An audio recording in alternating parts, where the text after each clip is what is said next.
오늘 하나님의 말씀은 출애굽기 1장 12절 말씀 보겠습니다. 출애굽기 1장 12절 말씀 우리 다 같이 한 목소리로 봉독하겠습니다. 그러나 학대를 받을수록 더욱 번성하여 퍼져 나아가니 애굽 사람이 이스라엘 자손으로 말미암아 근심하여. 아멘. 오늘 하나님의 말씀은 맞을수록 단단해지는 삶이라는 제목으로 잠시 은혜를 나누려고 합니다. 오늘 말씀을 보면 출애굽기 1장 말씀입니다. 출애굽기 1장 12절 말씀인데요. 창세기와 출애굽기를 어떻게 구분하냐? 물론 완전히 다른 성경의 본문 말씀인데요.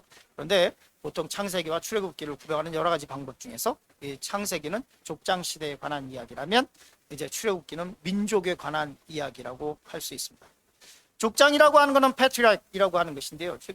왜 이렇게 얘기를 하냐면 창세기는 우리가 잘 아는 것처럼 창조 이야기부터 시작이 됩니다. 그리고 인간의 타락, 그리고 노아의 홍수 이야기, 그리고 바벨탑 사건이 있습니다.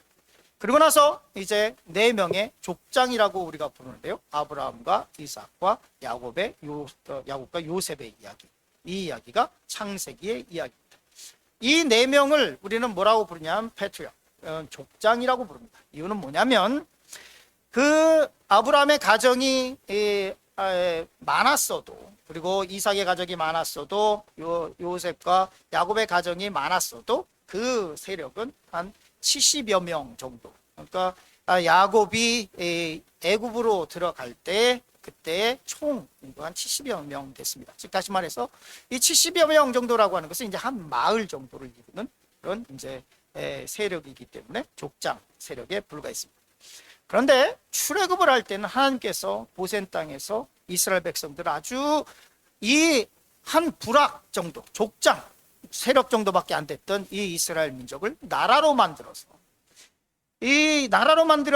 이제 장정막 60만 명이 돼서 그러니까 어른까지 합치면 좋기 200만 명이 되는 민족이 돼서 출애굽을 하게 됩니다. 하나님께서 그 고센 땅에서 아주 이스라엘 백성들을 풍족하게 먹이시고 번성케 하셔서 거기서 나라로 만들어서 가나안 땅으로 다시 돌려보내게 됩니다. 그래서 창세기와 출애굽기를 구분할 때 창세기는 족장 세력에 대한 이야기라면 이 출애굽기는 이제부터 민족이 되어서 나가는 것을 보게 됩니다. 오늘 말씀 보면 출애굽기 1장 말씀인데요. 그 가운데 첫 번째 말씀을 보려고 하는 것은 고난. 우리는 고난을 싫어합니다. 고난을 좋아하는 사람은 없습니다. 그러나 성경적인 의미에서의 고난, 성공의 자양분입니다. 이 출애굽기 1장 8절 말씀은 이렇게 기록하고 있습니다. 영어가 편하신 분은 영어로 읽으시고, 그리고 한글이 편하신 분은 한글로 읽었으면 좋겠습니다. 같이 한 목소리로 읽겠습니다. 요셉을 알지 못하는 새 왕이 일어나 애굽을 다스리더니, 이렇게 되어 있습니다. 요셉을 알지 못하는 왕. 여기에 의문을 가져보셨습니까? 아니, 어떻게 요셉을 알지 못하는 사람이 있을 수 있지? 어떻게 요셉을 알지 못하는 왕이 일어날 수 있지? 요셉이 누굽니까? 애굽 사람뿐만 아니라 근동의 모든 사람들을 다 먹여 살린 사람입니다. 이 기아로 다 죽어갈 위기에 있었는데 이 요셉이 정말로 근동 지역의 모든 사람들을 먹여 살렸던 사람입니다. 그런데 성경에 뭐라고 얘기했냐면 요셉을 알지 못하는 새 왕이 일어났다라고 말씀하고 있습니다. 이 말씀은 뭐냐면 새로운 왕조가 시작됐다는 얘기입니다. 즉 다시 말해서 애굽에 있었던 원래의 이 왕조가 아니라 전혀 다른 왕조가 이 애굽을 다스리게 됐다는 얘기이기도 합니다. 하나님께서는 문화와 사회와 정치적 상황을 이용하시는 분이십니다. 특별히 이 요셉의 기간에서는 어떤 일이 있었냐면 이 애굽에서는 이런 일이 있었습니다. 우리 역사책에서 기록되어 있지만 잘 아실 겁니다. 힉소스 왕조라고 우리가 알고 있는데요. 이 애굽이 굉장히 강성했었던 제국을 이루었죠. 그런데 한 150여 년 동안 힉소스 왕조라고 하는 이 왕조가 애굽에서 등장하기 시작하는데 이 힉소스 왕조는 애굽 본토 사람들이 아니라 이방 족속. 애굽의 입장에서 볼 때는 굉장히 굴욕적인 역사입니다. 한 150여 년 동안 이 외부 세력이 와서 애굽을 멸망시키고 새로운 왕조를 세웠습니다. 이것이 힉소스 왕조인데요. 이 강력했던 왕조가 애굽을 다스리는 동안에 자기네들이 이방 족속이었기 때문에 요셉이 어떻게 그렇게 쉽게 총리가 될 수 있었을까? 이 힉소스 왕조 입장에서 보면은 이 유대인은 이방 족속이거든요. 그러니까 애굽 사람이 아닌 이 이방 족속인 히브리 사람 요셉을 세우는 게 너무나 편하고 좋았습니다. 왜냐하면 이 요셉을 세우는 것은 애굽 사람들의 정치적 기반이 없잖아요. 자기네들이 어떻게 못하잖아요. 이 정치적 기반도 없는 이 히브리 소년을 보니까 이 소년이 총명할 뿐만 아니라 이 소년을 총리로 세우면 다른 정치적 기득권 세력들이 어떻게 못할 것 같거든요. 그래서 이 요셉이 등극하게 되는데 하나님께서 문화적 정치적인 이 상황을 이용하시게 됩니다. 그리고 실제로 이 힉소스 왕조 기간 동안 이 150여 년의 이 기간 동안 요셉이 이 총리로 등극하게 됩니다. 그런데 이 요셉도 죽고 힉소스 왕조도 무너지고 나서 시간이 지나고 나니까 이제 원래 애굽의 왕조가 이 애굽을 다스리게 됐습니다. 그러고 나니까 그들이 원했던 것은 뭐냐면 이 요셉과 그 외에 모든 힉소스 왕조에서 누렸던 기득권을 누렸던 사람들에 대한 말살 정책을 하려고 하기 시작합니다. 그래서 여기서 이 요셉을 알지 못하는 왕조라고 하는 것은 새로운 왕조가 완전히 이 요셉과 히브리인들을 핍박하기 원했던 그런 왕조가 등극했던 것을 말해주는 것입니다. 출애굽기 1장 9절부터 10절까지의 말씀 우리 한 목소리로 같이 읽겠습니다. 있습니다. 그가 그 백성에게 이르되 이 백성 이스라엘 자손이 우리보다 많고 강하도다. 자, 우리가 그들에게 대하여 지혜롭게 하자. 애굽 왕조가 새 왕조가 들었었는데 걱정거리가 생겼습니다. 이 걱정거리가 무엇이냐면 이 히브리 백성들이 점점 강해지는 거예요. 70명이 왔는데 이제 여자 또 아이들 노년층 이 작년만 20부터 60까지만 세까지만 60만 명이었으니까 200만 명 정도 좋게 됐을 테니까 다 합치면 이렇게 큰 세력이 되니까 이 세력들을 견제해야 된다는 생각을 했습니다. 그래서 뭐라고 얘기하고 있냐면 이렇게 얘기하고 있습니다. 같이 읽겠습니다. 두렵건대 그들이 더 많게 되면 전쟁이 일어날 때 우리의 대적과 합하여 우리와 싸우고 이 땅에서 나갈까 하노라 하고. 뭘 두려워했습니까? 두 가지를 두려워합니다. 두 가지를 두려워하는데 하나는 첫째, 전쟁이 일어날 때 우리 대적과 합하여. 이 본토, 이 왕조가 걱정이 되는 거예요. 과거가 있잖아요. 힉소스 왕조에 있어서 멸망했었던 기억이 있는데 이 유대의 백성들은 이방 민족이란 말이에요. 다시 힉소스 민족과 같은 이방 족속이 자기네들을 침략할 때 걱정이 되는 거예요. 이 사람들이 그들과 합해서 우리를 치면 어떨까? 그러면 어떻게 될까? 이게 걱정이 되고, 또 하나는 뭐냐면 그러면 이 사람들 그냥 내보내면 되는데 내보낼 수가 없는 거예요. 왜냐하면 노동력이 필요했잖아요. 그렇기 때문에 두 번째 걱정하는 것은 뭐냐면 우리와 싸우고 이 땅에서 나갈까? 나가지 못하게 붙잡아야 돼. 그러면 어떻게 해야 될까? 지혜를 짜낸 것이 출애굽기 1장 11절 말씀입니다. 다 같이 읽까요? 감독을 그들 위에 세우고 그들에게 무거운 짐을 지워 괴롭게 하여 그들에게 바로를 위하여 북고성 비돔과 라암셋을 건축하게 하니라. 신도시를 만들면서 그래, 이 사람들을 어떻게 다룰까? 이 사람들을 노예로 잡자.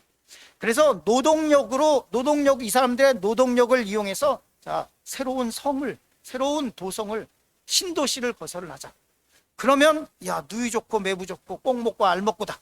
이게 아주 기가 막힌 아이디어다라는 생각을 하게 됐습니다. 그리고 이 유대인 백성들을 핍박하기 시작했고 학대를 하기 시작했습니다. 그런데 출애굽기 1장 12절은 이렇게 말씀해요. 같이 읽겠습니다. 그러나 학대를 받을수록 더욱 번성하여 퍼져나가니 애굽 사람이 이스라엘 자손으로 말미암아 근심하여. 애굽 사람들이 핍박을 하는데 자기네들 꾀를 내서 이 사람들을 말살하려고 최선을 다했는데 국가적으로 이 사람들을 핍박하고 압제했는데, 그런데 뭐라고 얘기했냐면 학대를 받을수록 더욱 번성해서 퍼져나가. 점점 더 번성합니다. 사람들은 이해하지 못합니다. 믿지 않는 사람들은 이해하지 못합니다. 왜 아무것도 아닌데 저 사람이 잘 되지? 왜 저 사람은 학식도 별로 없고 저 사람은 가진 재산도 없고 저 사람은 진짜 별 볼 일 없는데 왜 저 사람이 잘 되지? 사람들은 이런 의문을 가질 수 있습니다. 그런데 믿는 사람들은 이럴 수 있어요. 믿는 사람은 이럴 수 있어요. 믿는 사람은 아무것도 가진 것도 없고 백도 없고 줄도 없고 그냥 별 볼 일 없는 것처럼 보이지만 믿는 사람은 이럴 수 있어요. 믿는 사람은. 왜냐하면 하나님께서 함께 하시고 있기 때문에 그렇다는 거예요. 이사야서 40장 28절 29절 이렇게 말씀하고 있습니다. 너는 알지 못하느냐? 듣지 못하여. 야, 예수님 믿는 사람들의 잘 되는 거, 야, 너 그 비결을 모르지? 너 알지 못하지? 너 들어보지도 못했지? 이런 얘기를 하는 거예요. 너 들어봤어? 너 보기는 봤어? 너 이거 알기는 알아? 그리고 얘기하는 것이 뭐냐면 이렇게 말씀하고 있습니다. 영원하신 하나님 여호와 땅 끝까지 창조하신 이는 피곤치 아니하시며 곰핍하지 아니하시며 무능하고 그리고 아무것도 아무짝에 쓸모없을 것 같은 그 사람에게 하나님께서 새 힘을 허락하여 주시고 우리 스스로 나는 이제 망했다, 나는 무능하다, 당장이라도 할 수 없다고 포기하고 싶은 사람에게, 그런 사람에게 하나님께서 새 힘을 주신다고 성경은 말씀하고 있습니다. 세상에 치여서 힘들고 지친 우리에게 이 힘이 필요합니다. 이 세상은 이 힘은 세상이 줄 수 없습니다. 하나님만이 줄 수 있습니다. 세상은 우리를 루저라고 부르고 끝났다고 얘기하고 이리저리 마음대로 노바디 취급을 할 때 우리가 스스로 낮아져서 자존심과 이 자긍심도 하나도 없이 다 무너져 버렸을 때 성경은 이렇게 얘기하고 있습니다. 너 알지 못하니? 너 들어보지 못했어? 너 영원하신 하나님, 땅 이 끝에서부터 저 끝까지 창조하신 하나님, 피곤하지 않게 할 거고 곤비하지 않게 할 거고 명철이 한없으신 하나님께서 너에게 힘 주시는 분이라는 것을 너 알지 못해? 환난이 심하면 심할수록 하나님의 은혜는 깊어집니다. 환난이 심하면 심할수록 하나님의 은혜는 깊어져요. 하나님의 손이 우리와 함께 하고 있으며 하나님의 시선은 고난 가운데서 고난이 심하면 심할수록 우리에게 더욱 고정되어 있어요. 그렇기 때문에 이사야서 40장 30절 31절 이렇게 말씀하고 있습니다. 소년이라도 피곤하며 장정이라도 넘어지며 쓰러지되 오직 여호와를 앙망하는 자는 새 힘을 얻으니. 소년, 혈기왕성한 젊은 사람이라도 피곤하고 곤비할 때가 있습니다. 장정, 어떤 일에 있어서 이제 경험이 좀 생겼어요. 노하우도 이제 좀 생겼어요. 힘과 노련미를 가지고 있어요. 자기 분야에서는 이제 좀 전문가라는 소리를 들어요. 그런데도 실패하고 쓰러질 때가 있다는 거예요. 실제로 그렇습니다.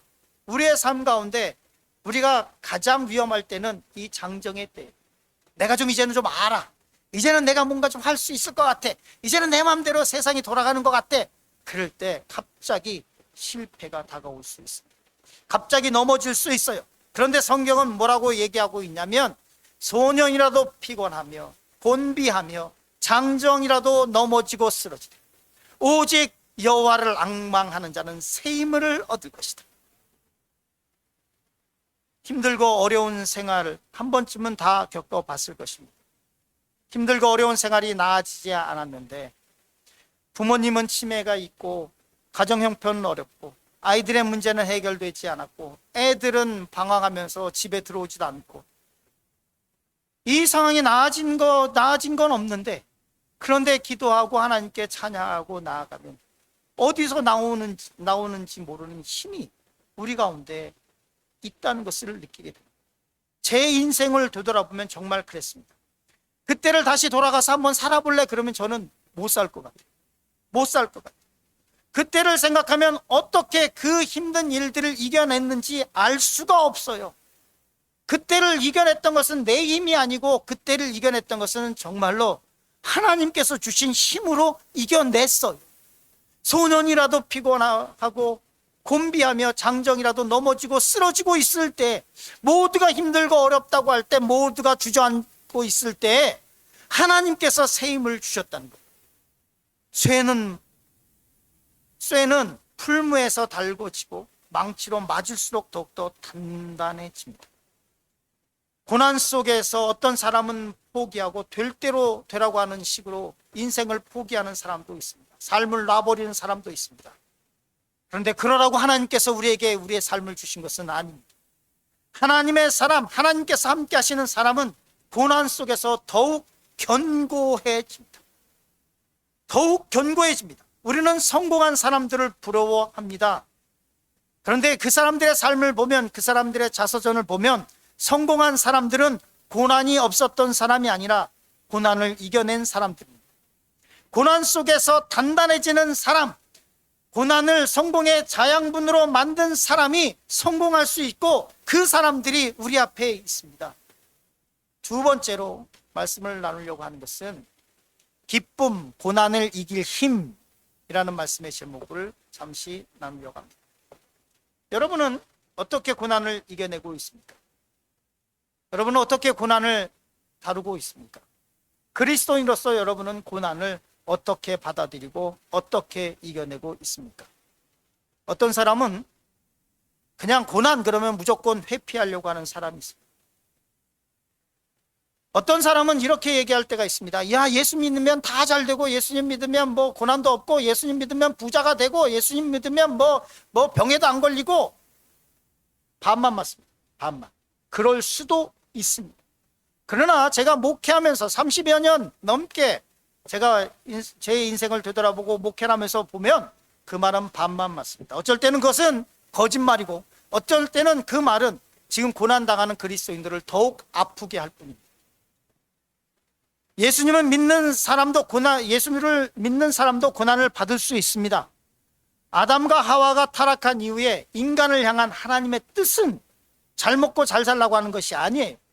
하나님의 뜻은, 타락한 인간을 향한 하나님의 뜻은 뭐냐면 창세기 3장 18절 19절 우리 같이 읽습니다.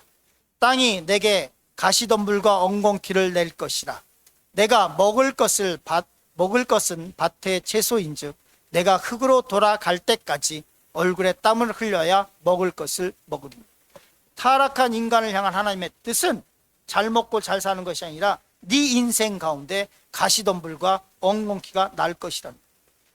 네 인생 가운데 땀을 흘려야 먹을 수 있을 것이라고 하시는 것이 하나님의 뜻이에요. 우리의 인생 가운데 엉겅퀴가 없고 가시덤불이 없다면 그것은 전적인 하나님의 은혜, 하나님께서 그것을 막아주고 계시기 때문에 가시덤불이 없는 거고 엉겅퀴가 없는 거고, 그 하나님께서 은혜로 한량없이 부어주고 계시고 막아주고 계시기 때문에 우리가 정말로 피땀 흘리지 않아도 먹을 수 있는 거예요.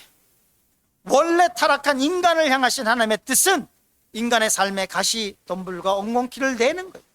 피땀 흘려야 먹을 수 있는 거예요. 우리 삶이 평안하고 문제가 없다면 하나님께서 은혜를 주셔서 그런 거예요. 우리의 인생에는 가시와 엉겅퀴가 나는 것이 당연한 것입니다. 예수님께서는 이렇게 말씀하고 있습니다. 같이 읽겠습니다. 이에 예수께서 제자들에게 이르시되 누구든지 나를 따라오려거든 자기를 부인하고 자기 십자가를 지고 나를 따를 것인지.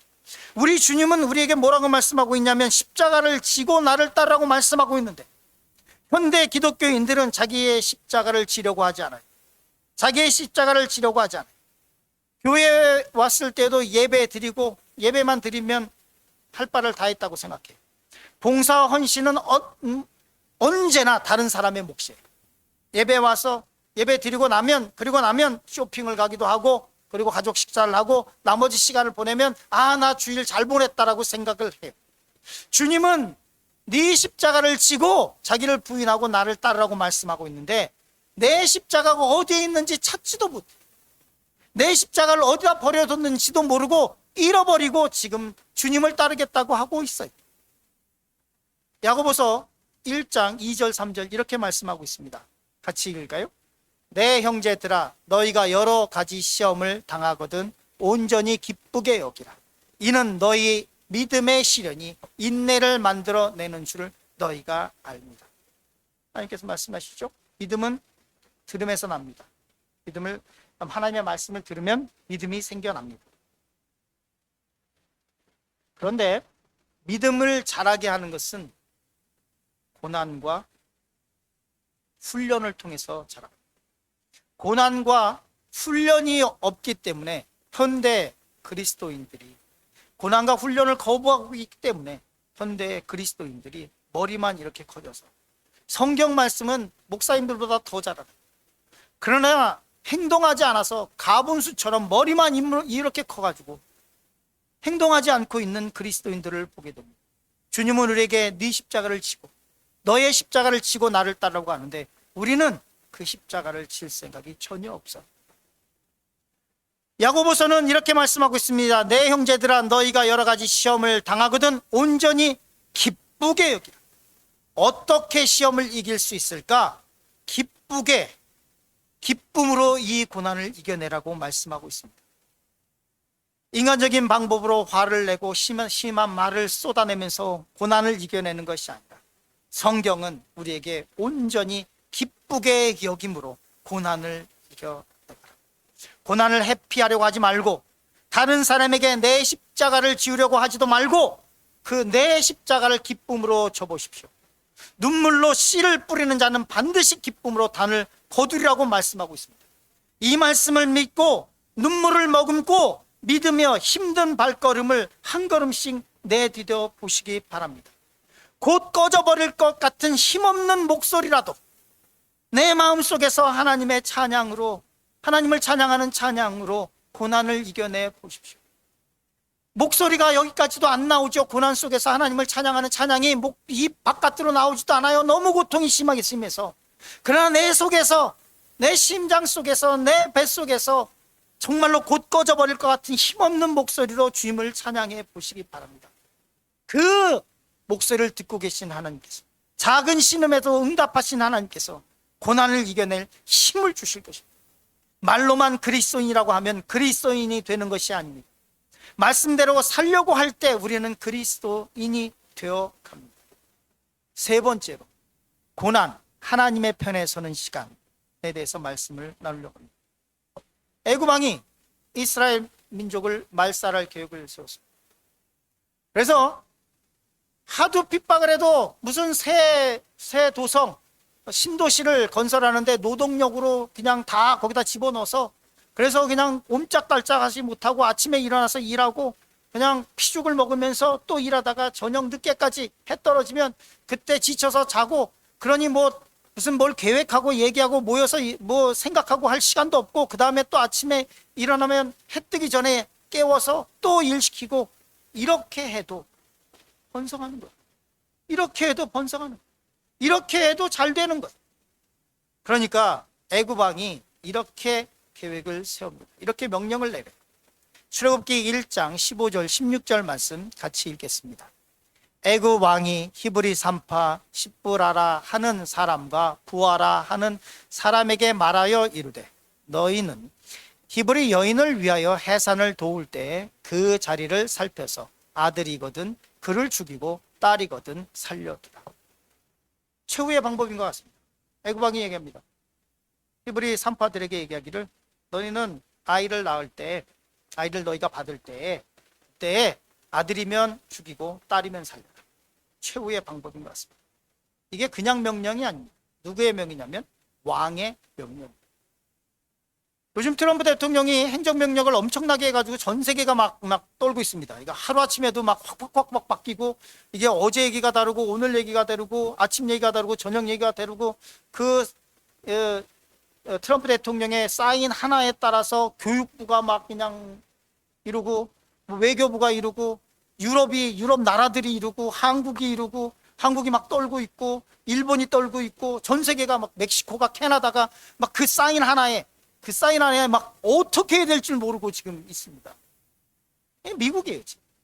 그런데 애굽은 그 당시에 제국을 이뤘어요.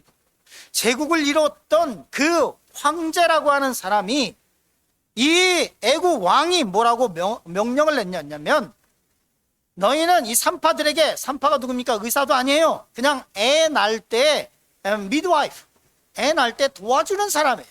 이 사람에게 명령을 했습니다. 지극히 낮은 사람, 힘없고 권력 없는 사람에게 명령을 했습니다. 너희는 가서 아들이 태어나면, 유대인 가운데서 아들이 태어나면 죽이고 딸이 태어나면 살려라. 명령을 내렸어요. 그런데 이 두 산파가 뭐라고 반응을 하냐면 이렇게 반응하죠. 출애굽기 1장 17절 말씀 같이 읽겠습니다. 그러나 산파들이 하나님을 두려워하여 애굽 왕의 명령을 어기고 남자 아기들을 살린지라. 성경에 이름을 올리는 것은 무한한 영광입니다. 산파로서 이름을 올린 여인이 두 명 있습니다. 그 여인이 십보라와 부하입니다. 이 여인은 말씀드린 것처럼 의사도 아니고 산모의 출산을 도와주는 산파에 불과합니다. 그런데 성경은 이 여인들이 애굽 왕보다 하나님을 더 두려워했다고 기록하고 있습니다. 그리고 뭐라고 얘기하고 있냐면 왕의 명령을 어기고 남자 아기를 살렸다라고 얘기하고 있습니다. 정말로 힘이 없고 약한 사람입니다.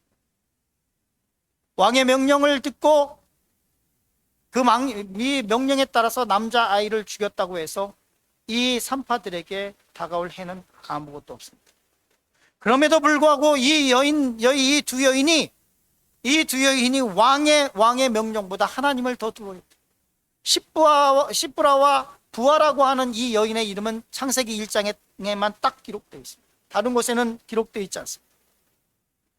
이 여인들이 이렇게 하나님을 애굽 왕보다 더 경외하고 두려워했는데 우리는 어떤 삶을 살아가고 있습니까? 우리는 무엇을 두려워하며 살아가고 있습니까? 갈라디아서는 우리에게 이렇게 질문하고 있습니다. 같이 읽겠습니다. 이제 내가 사람들에게 좋게 하랴 하나님께 좋게 하랴 사람에게 기쁨을 구하랴 내가 지금까지 사람들의 기쁨을 구하였다면 그리스도의 종이 아닙니다. 갈라디아서 1장 10절은 우리에게 질문하고 있습니다. 너가 사람을 기쁘게 할 것이냐 아니면 하나님을 기쁘시게 할 것이냐. 네 인생이 하나님을 기쁘시게 하고 있느냐 사람을 기쁘시게 하고 있느냐, 아니면 네 인생이 너를 기쁘게 하고 있느냐 아니면 하나님을 기쁘게 하고 있느냐. 네 인생 가운데 하나님은 어디 있느냐, 너는 어떤 삶을 살아가고 있느냐라고 묻고 있습니다. 가끔가다 이 말씀이 저희를 굉장히 아프게 찌를 때가 있습니다. 내가 지금 사람을 기쁘게 하고 있는 거야? 내가 정말로 하나님을 기쁘게 하고 있는 거야? 내 삶이 나를 기쁘게 하고 있는 거야? 아니면 하나님께 영광 돌린다고 말을 하면서 하나님을 기쁘게 하고 있는 삶을 내가 정말로 살아가고 있는 거야? 바울은 이 질문에 대해서 이렇게 답을 하고 있습니다. 내가 만약에 사람들의 기쁨을 구하고 있었다면 내 인생 나는 그리스도의 종이 아니다. 바울이 얘기합니다. 그 수많은 고생을 하고 그 갈라디아 지역에 교회를 개척하고 그 교회를 세워나가고 고린도 교회에서부터 해서 가는 곳마다 교회를 세워나가면서 정말로 일하면서 천막지게 일을 하면서 하나님의 말씀을 증거하고 교회를 세워나가면서 그 힘든 삶을 살아가고 있으면서 그가 스스로 얘기하기를 내 삶이 내가 사람을 기쁘시게 하는 것이었다면 나는 그리스도의 종이 아니다 라고 얘기를 합니다. 고난의 때에 우리는 쉽게 세상을 기댈 때가 있습니다. 당장 눈에 보이는 것에 집착하게 됩니다. 인맥을 동원하려고 그러고 각종 동원할 수 있는 모든 것을 총동원하려고 합니다. 힘이 있다고 하는 사람을 찾아가기도 하고 그 사람을 기쁘게 하려고 오만 아부를 다 떨기도 합니다. 뇌물을 쓰기도 하고 편법을 쓰기도 하고 할 수 있는 방법을 다 동원합니다. 그런다고 될 일이 아닙니다. 여러분은 누구를 기쁘게 하는 삶을 살아가고 있습니다. 나를 만족하게 하는 삶을 살아가고 있지 않습니까? 세상을 기쁘게 하고 있지 않습니까? 세상 사람들에게 잘 보이려고 노력하고 있지 않습니까? 저는 이렇게 얘기합니다. 하나님께 무릎 꿇지 않으면 사람에게 무릎을 꿇어야 됩니다. 사람에게 무릎 꿇지 않으려면 하나님 앞에 무릎을 꿇어야 됩니다. 십부라와 부하라고 하는 사람은 말씀드린 것처럼 출애굽기 1장에만 기록되어 있습니다. 다른 곳에서 찾아볼 수 없습니다. 여러분은 하나님을 두려워하고 애굽 왕을 두려워하지 않을 수 있습니까? 이 여인들처럼 하나님을 두려워하고 애굽 왕을 두려워하지 않을 수 있습니까? 왕의 명령을 어기고 하나님의 뜻을 쫓을 수 있습니까? 다니엘이 그랬습니다. 다니엘의 세 친구가 그랬습니다. 엘리야가 그랬습니다. 아합 시대에 바알에게 무릎 꿇지 않는 7,000명의 사람들이 그랬습니다. 출애굽기 1장 20절, 21절은 이렇게 말씀하고 있습니다. 같이 있습니다. 하나님이 그 산파들에게 은혜를 베푸시니 그 백성은 번성하고 매우 강해지니라. 그 산파들은 하나님을 경외하였으므로 하나님이 그들의 집안을 흥왕하게 하신지라. 참으로 은혜로운 말씀입니다. 하나님께서 십브라와 부하에게 은혜를 베푸셨더니 성경은 뭐라고 했냐면 그 백성은 번성하고 매우 강해졌고, 그 뒷말씀은 이렇게 얘기합니다. 그 산파들은 하나님을 경외하였으므로 하나님이 그들의 집안을 흥왕하게 하신지. 집안을 흥왕하게 하셨다라고 하는 이 원어적인 뜻은, 원어는 바나바이트입니다. 바나바이트라고 하는 뜻이 뭐냐면 가정을 일으키셨다. 그러니까 이 십브라와 부하가 이 왕의 명령을 받기 전에는 어쩌면 정말로 가난하고 그 근근히 먹고 살고 있었고 별 볼 일이 없었고 정말로 그의 자녀들이 먹고는 살고 있었는지 몰랐었는데, 그런데 이 산파들이 하나님의 명령을 지키고 하나님을 이 애굽 왕보다 더 경외하고 두려워하는 삶을 살았더니, 그렇게 했더니 하나님께서 그의 가정을 일으키셨다. 그의 가정을 일으키셨다. 그의 가정이 정말로 볼 것 없는 그런 가정이었다고 한다면 하나님께서 그의 가정을 일으키셨어요.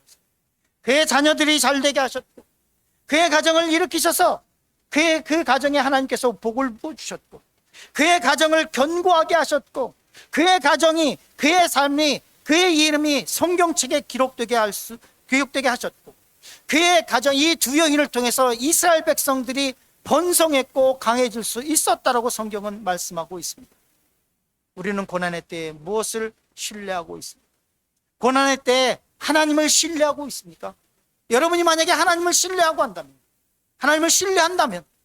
하나님께서 십브라와 부하의 가정을 일으켜 세우신 것처럼 여러분의 가정을 일으켜 세우실 것입니다. 여러분의 자녀의 삶을 새롭게 하실 것입니다. 깨진 가정을 하나님께서 다시금 바인드 해 주실 것입니다. 고난은 어떤 때입니까? 고난은 하나님의 편에 서는 때입니다. 십브라와 부하가 그 고난의 때에 자기의 목숨이 왔다 갔다 한 그때에 하나님의 편에 섰었다는 것을 기억하시기 바랍니다.